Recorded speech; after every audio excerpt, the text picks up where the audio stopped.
si Kazuma at Kyosuke ay nakarating na sa preliminaryong rounds. Tila naglaan si Kazuma ng labis na oras at pagsisikap sa paglikha ng kanyang sekretong sandata. Nagpatulong siya kay Lolo Umasaburo sa pagtatapos ng kanyang espesyal na Japan No. 44. Ito ay isang mahalagang bahagi ng kanyang plano para ipakita ang kanyang talento at pasasalamat na din sa kanyang lolo. Dumating na ang araw ng Plantation Newcomers Battle, ngunit nasobrahan si Kazuma sa pagtulog. Nagising siya ng huli at halos hindi na nakarating sa oras para sa kanyang pagganap. Nang dumating siya sa venue, pinagsabihan siya ni Kuroyanagi, ang taga-suri ng kompetisyon.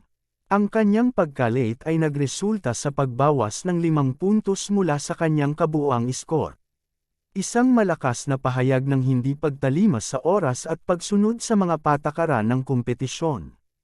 Ang pagbawas na ito ay maaaring magkaroon ng malaking epekto kay Kazuma sa pagganap niya at ranggo niya sa kompetisyon.